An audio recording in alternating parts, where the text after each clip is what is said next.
You may have looked up a word in the Hmong dictionary, and instead of finding a useful definition, you found this: post-verbal intensifier. What is that? What does that mean? Should you learn that? Should you not? Is it valuable?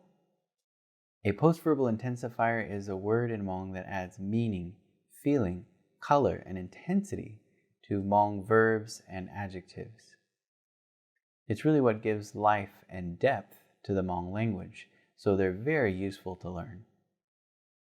Again, post-verbal intensifiers come after verbs or adjectives in Hmong. In Hmong, adjectives are usually a form of a verb called stative verbs, but we won't get into that right now. Suffice it to say that is why they're called post-verbal intensifiers. So, for example, you could use a post-verbal intensifier after a verb, an action word, like the word yell. In the sentence, Nun thay tơn thò. Nun thay tơn thò. He broke out yelling. Or you could use it after an adjective.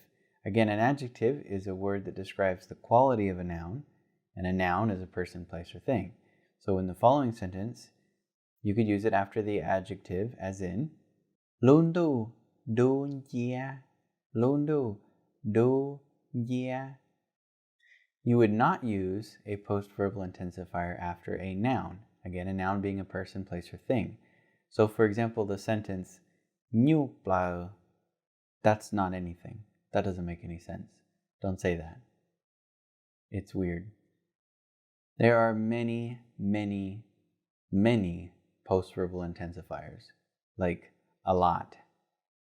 A few of the post-verbal intensifiers can be used after absolutely any noun or adjective whatsoever. These are called unrestricted. So for example, Tu pli mo tu kai to kia. Tu pli mo tu kai to kia. The jungle cat or the mountain lion bites the chicken. The word kia can be used after any verb. Most post-verbal intensifiers can only be used after certain verbs or adjectives. These are called restricted. The word zha zha, zha zha is a type of post-verbal intensifier, for example, that can only be used after actions that are done in groups, scattered, and usually in chaos. So it must be an action that involves movement. So let's watch a movie to illustrate this. Let's watch a movie within a movie. Zha zha. Zha zha. Zha zha is a post-verbal intensifier, or an adverb, that adds force and meaning to an action. When used after an action, it gives the sense that the action is happening all at once, all over the place, and perhaps in chaos. Here are some comparative examples.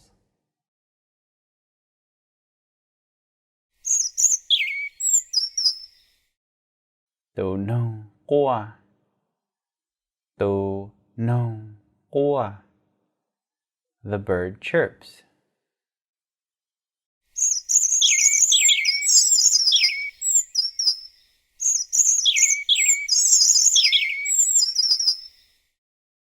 Chó nong qua rõ rờ.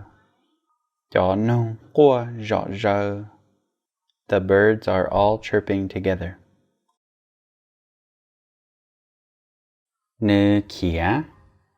Nư khía. She flees. Lỡ khía rõ rờ. Lỡ khía rõ rờ. They all flee in different directions. There are even some post-verbal intensifiers that can only be used after one specific word and in no other cases whatsoever. So in conclusion, why should you learn post-verbal intensifiers? You should because they add depth, feeling, color, and intensity to the Hmong language. They help bring your speaking and language to life. How can you learn post-verbal intensifiers? Well, one way is when you find one that you're unfamiliar with, Try to learn as much as you can about it, but also try to find other instances where that word is used. What verbs or adjective is it often paired with? Where do you find it together? Put them all together and look at them in the same place and try to see the big picture. In addition to this, I've made a huge list to try to make your journey easier. You can find it on the website studymong.com, and I hope to keep adding to it as time goes on. As always, I hope this video was helpful, and I'll see you in the next video.